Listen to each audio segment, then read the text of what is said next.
The blood trail, a series of dark crimson splashes against the pale, unforgiving dust, led straight to his water well. Jonah had seen enough wounded animals in his 37 years on this godforsaken ranch to know the difference between a deer's blood and something else entirely. This was human. And in this corner of the territory, in the year of our Lord 1877, human blood, especially when it belonged to an Apache, meant one thing: trouble. The kind of trouble that could get a man scalped in his sleep or burned alive in his own home. When he followed those damning crimson drops around the corner of his barn, what he found made his hand freeze on the stock of his rifle. A young Apache warrior lay crumpled against the cool gray stone wall of his well, a human ruin in the harsh afternoon light. One hand was pressed desperately, uselessly, against a gaping bullet wound in his side, the blood seeping thick and dark between his fingers. His other hand was reaching weakly, pathetically, toward the heavy wooden bucket that hung from its rope just 3 feet above his head, a final, agonizing inch from salvation.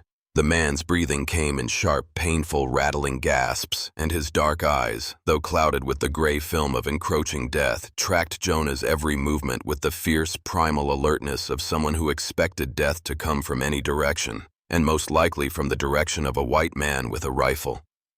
Every neighbor within 50 miles, every calloused, sun-baked rancher who had buried a friend or lost cattle to a raid, would tell Jonah the same thing: put a bullet in the savage's head. Bury him deep where the coyotes won't find the body, and no one will ever know he was here. It was the smart thing, the safe thing, the expected thing. Jonah raised the rifle, the familiar weight of it a cold, hard comfort in his hands.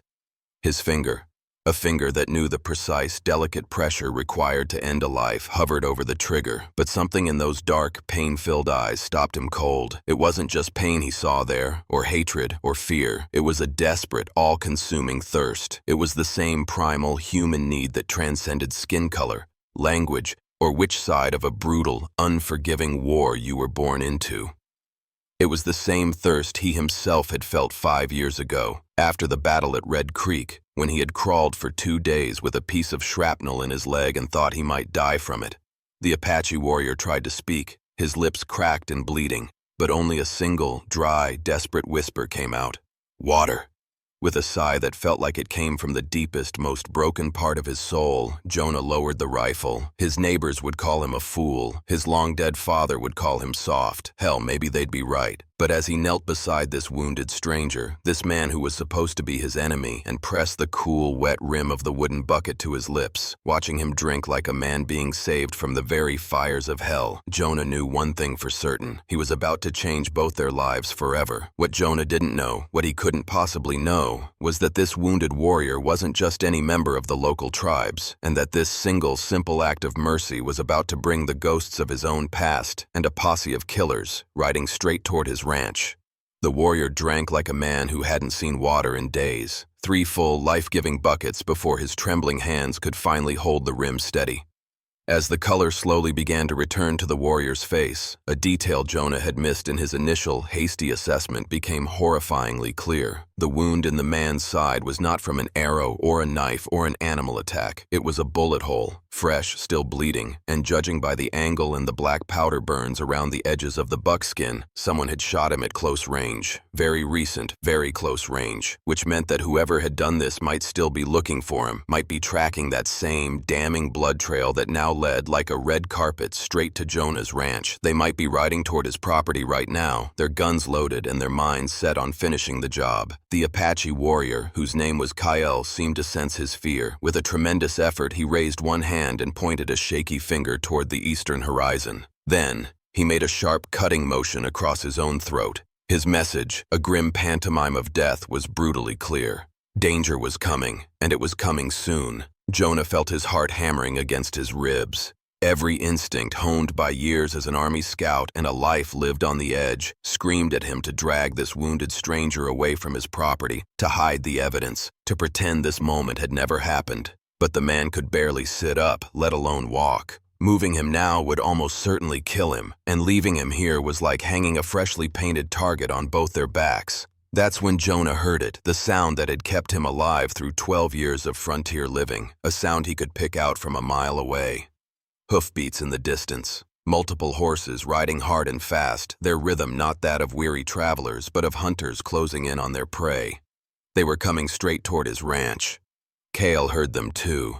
His dark eyes, which had begun to clear, now widened with what looked like genuine primal fear. He tried to push himself up against the well, as if making himself smaller might somehow make him invisible. Blood immediately began seeping, hot and fresh, through his fingers where he pressed them against his wound. Jonah made his choice in that split second, knowing it might well be the last choice he ever made. He couldn't carry the wounded man, but he could hide him. The old root cellar hidden beneath a trapdoor in the barn was their only chance. But as he reached down to help the warrior to his feet, Kyle grabbed his wrist with a surprising, feverish strength. He shook his head slowly, a look of grim resolve on his face. Then he did something that made Jonah's skin crawl. He smiled. It was not the grateful smile of a man being saved. It was the knowing, terrible smile of someone who understood exactly who was coming over that hill and why. It was the smile of a hunter who had just successfully lured a far more dangerous predator into his own trap. The riders came over the ridge like a storm cloud, bringing lightning.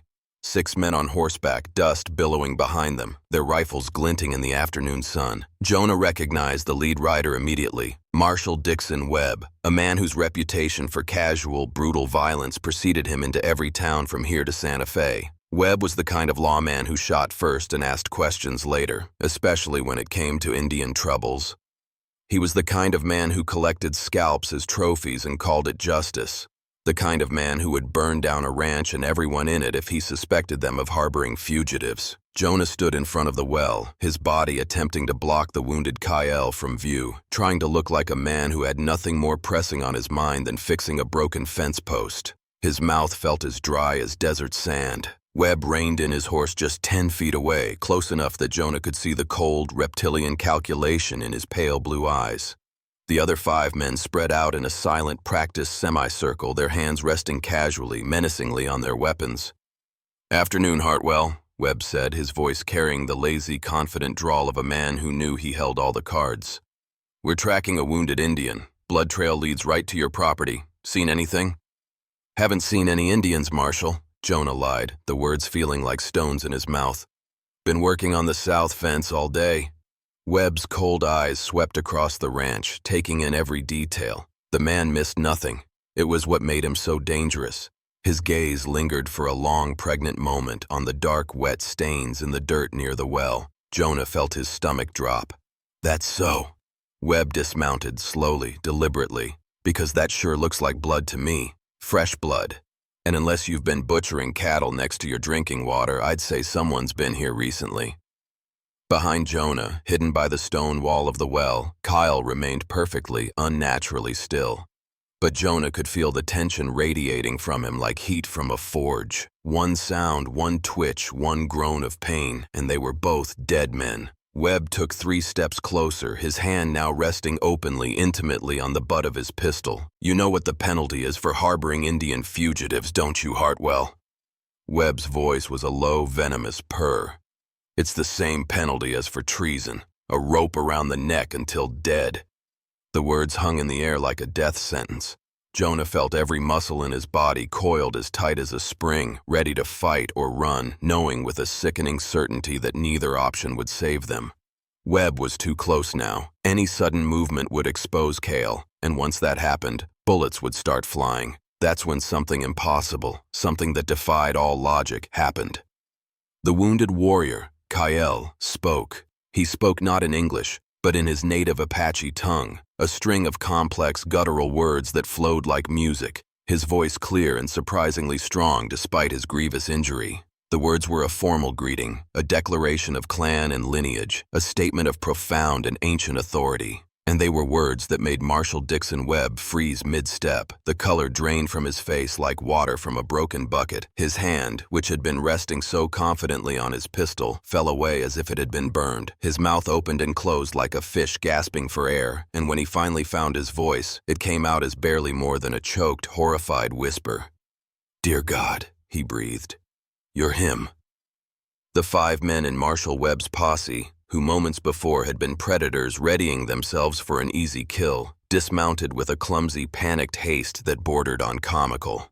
Their rifles were forgotten. Their hands, which had been hovering over their pistols, now hung limp and useless at their sides. Their faces, weathered and hard from years of frontier sun and casual brutality, now showed the same mixture of profound shock and something that looked almost like superstitious fear. It was not the kind of fear men show when facing a dangerous, armed enemy.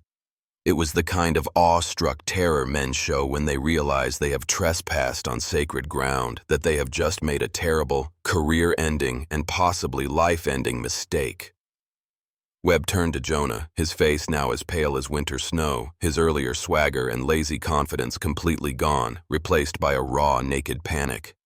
"Do you have any idea who you've been helping?" he hissed, his voice a frantic, desperate whisper, as if he feared the very rocks and trees might be listening. Jonah stared at the marshal's terrified face, his own mind spinning like a wagon wheel stuck in thick mud.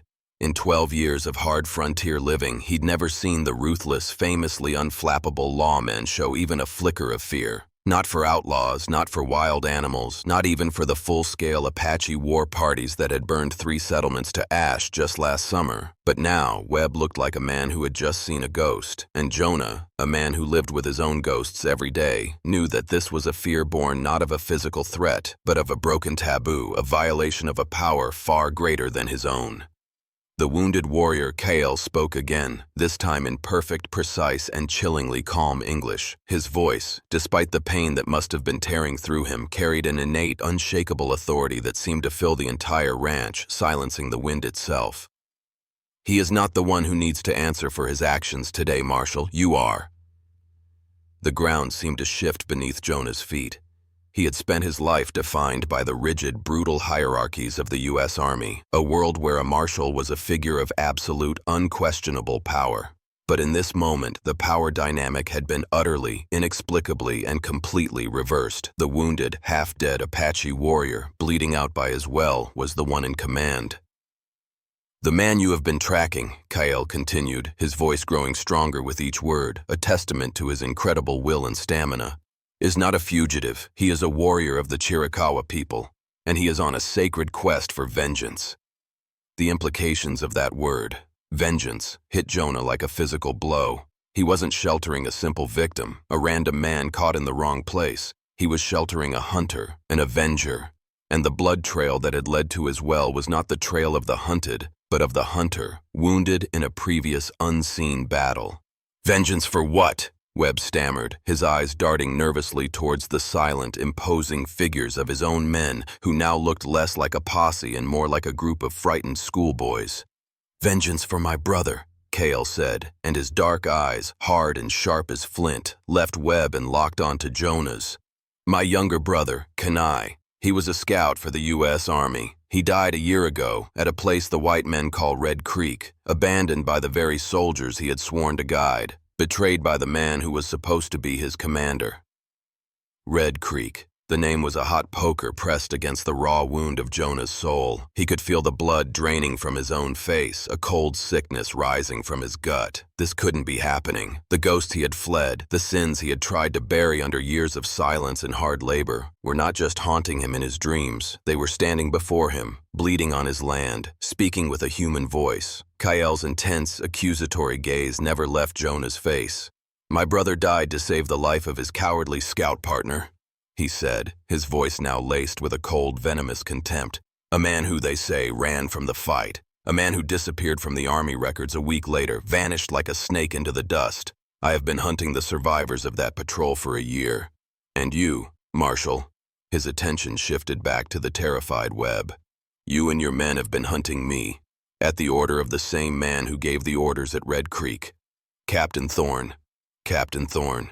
Jonah's former commanding officer, the ambitious, ruthless man who had covered up his own catastrophic, glory-seeking incompetence by blaming Jonah, by branding him a coward and forcing him from the service. The man who was the true architect of Jonah's ruin. The intricate, suffocating web of conspiracy, of shared, bloody history, was suddenly terrifyingly clear. Kyle was not hunting random soldiers, he was hunting the specific men he held responsible for his brother's death, and Jonah, the scout his brother had died to save, was at the very top of that list. Marshal Webb, seeing his own damning connection to the corrupt Captain Thorne about to be exposed in front of his increasingly mutinous men, made a final desperate move. "He's lying. This is Apache trickery. He's trying to divide us. Seize him."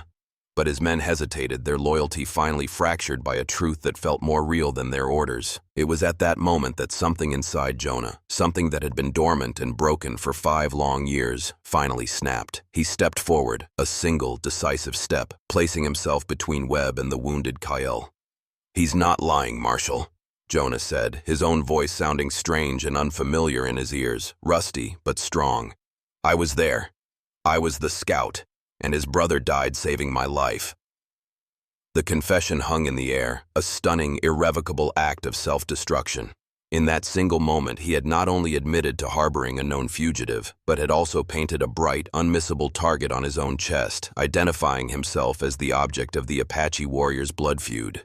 Kyle stared at him, his face a mask of pure, uncomprehending shock. His year-long quest for vengeance had just collided with the unbelievable reality that his primary enemy was the very man his beloved brother had died to protect. The impossible standoff was broken by the thunder of approaching hoofbeats. It was not Thorne's men. It was a sound that was deeper, more resonant, a sound that seemed to come from the heart of the land itself. Not 6 riders this time. Not even a dozen, but an entire Apache war party, summoned by a signal Jonah hadn't even recognized, was riding at full gallop toward the ranch.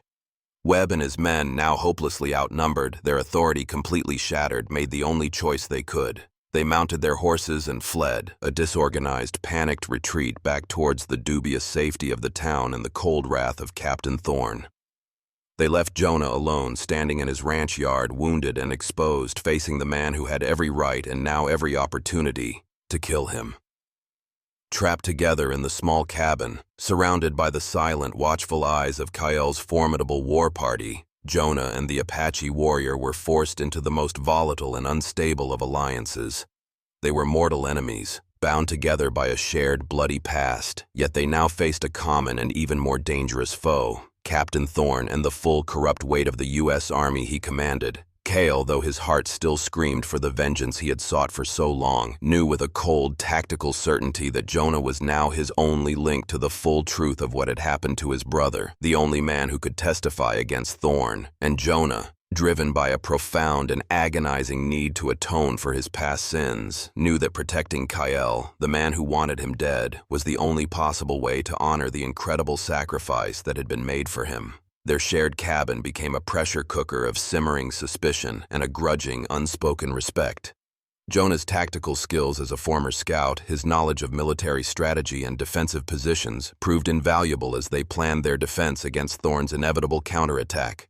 Kyle's ferocity as a warrior, his intimate knowledge of the land, and the unwavering loyalty of his men created a formidable, mobile fighting force. They were, against all odds, 2 brilliant tacticians, 2 sides of the same warrior coin, forced by fate to work together. During a long, tense lull in their preparations, a new arrival complicated their fragile, dangerous truce. Kyle's wife, Tala, a wise and perceptive woman whose eyes held the calm wisdom of her people, arrived with the main body of the warriors. She listened to the story of the siege, of Jonah's confession, her intelligent eyes moving between her husband's face, which was still consumed by a burning, righteous hatred, and Jonah's, which was haunted by a quiet, deep-seated guilt.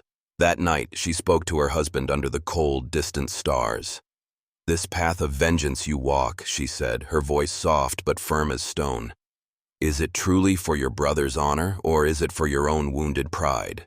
Vengeance is a fire that consumes the man who carries it, leaving only ash. Your brother died a hero, saving a life. Would he want you to stain his honor by taking another in his name?" Her words were a seed of doubt, a question of honor, planted in the hard, unforgiving soil of Kyle's heart. Jonah, seeing a chance for a peace he did not deserve but desperately craved, tried to explain what had really happened in the battle at Red Creek. He told Kyle in stark, unadorned, and painful detail how his brother, Kenai, had fought with the bravery of a cornered lion, how he had single-handedly held off 3 of Thorne's attackers while Jonah dragged another wounded soldier to safety. He painted a picture of his brother as a true hero, But he could not bring himself to confess the final, damning, and most crucial truth, that it was his own tactical error, his own misreading of the terrain, his own youthful arrogance that had led them into Thorn's deadly ambush in the first place. He had led them into the trap. Kenai had died correcting his mistake. Kyle, his grief still too raw, his heart still too full of hate and suspicion, rejected his story, believing it to be just another white man's self-serving lie, a story designed to absolve himself of guilt. The fragile, volatile truce held, but the ghosts between them remained, silent, powerful, and waiting. The final confrontation was as inevitable as the rising of the sun. Captain Thorn, his authority challenged and his career-long edifice of lies on the verge of collapsing, could not let them live. He was not just a corrupt officer anymore. He was a cornered animal, and cornered animals are the most dangerous. He amassed a large and formidable force, combining his own loyal soldiers with Marshal Webb's terrified and now coerced posse. He rode for Jonah's ranch not just to silence his enemies, but to erase them, to burn the entire incident from the landscape and from history itself. The battle, when it came, was not a single decisive engagement, but a brutal, protracted war of attrition fought across the rocky, unforgiving terrain of Jonah's ranch. It was a chaotic swirl of smoke, gunpowder, the sharp crack of rifles, the answering hiss of arrows, and the desperate, primal courage of men and women fighting for their lives and their honor.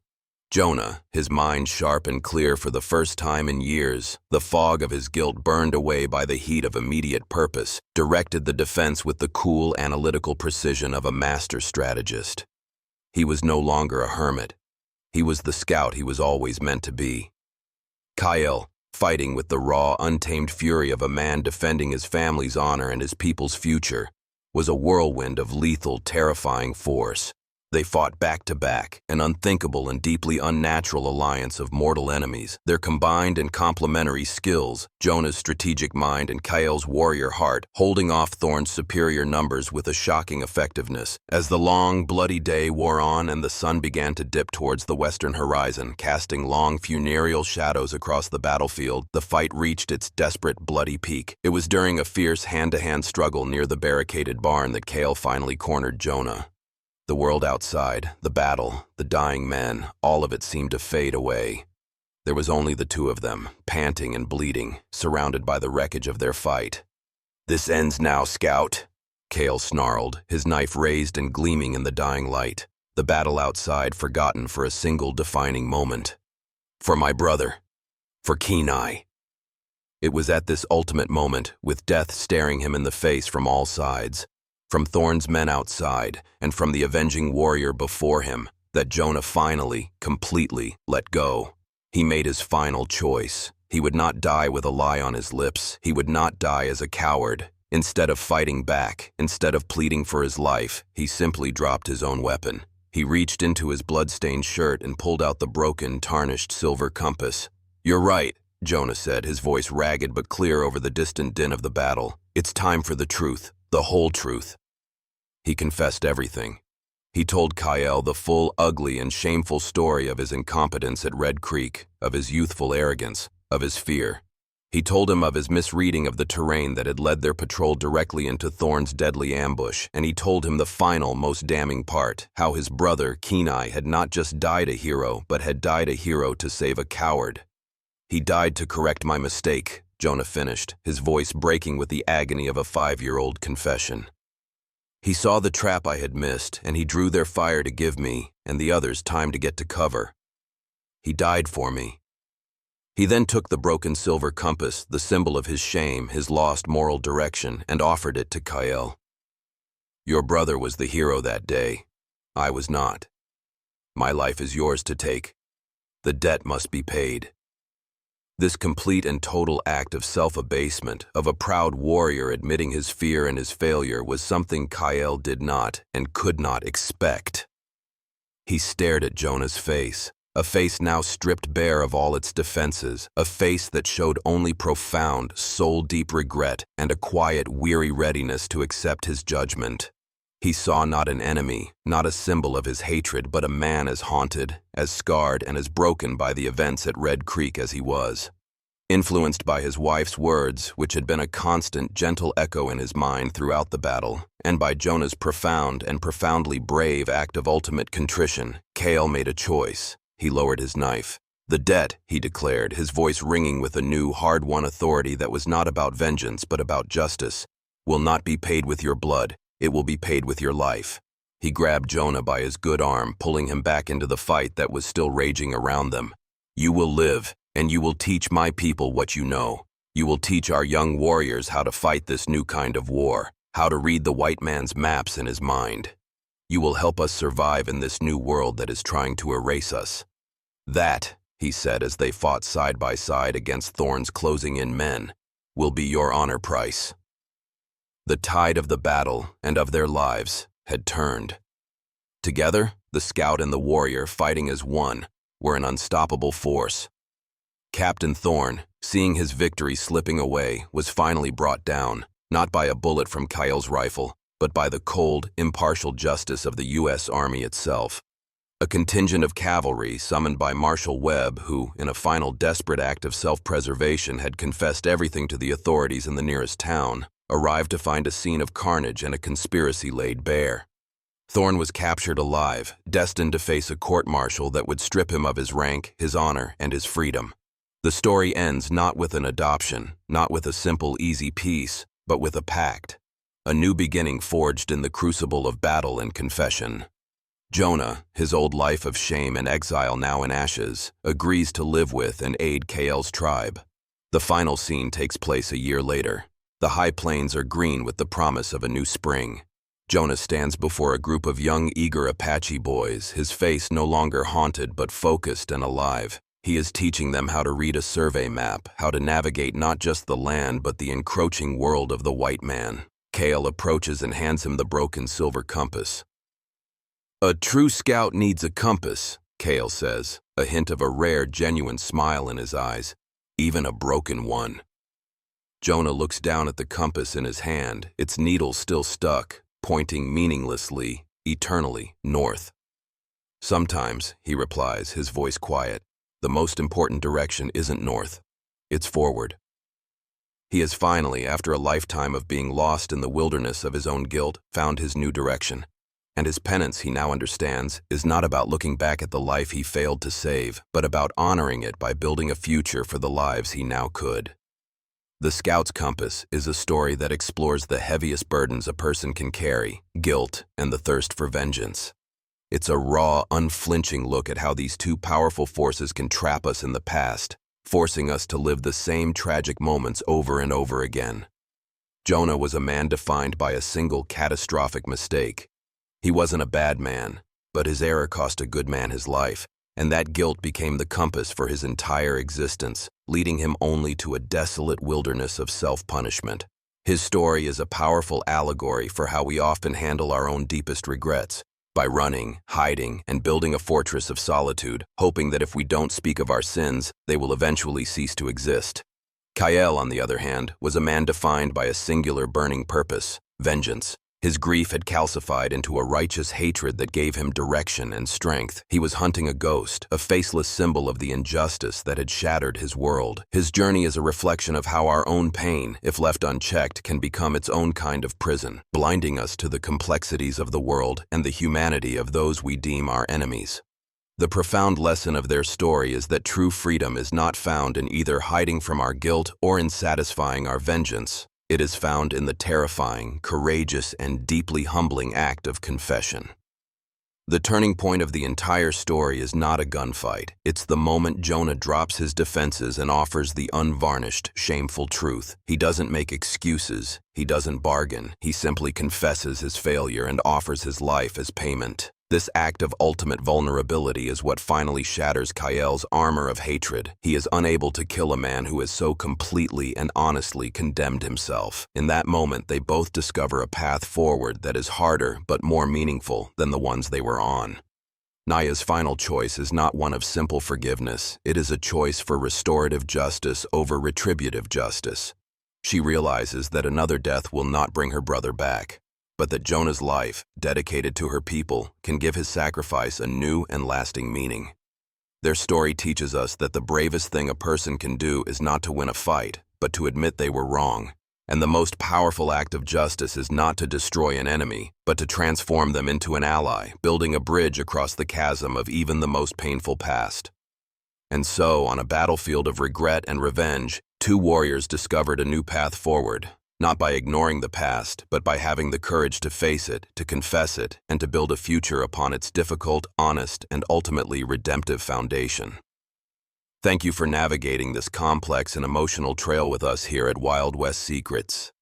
If this story about the heavy price of guilt and the surprising grace of forgiveness spoke to you, then you have found your camp with us.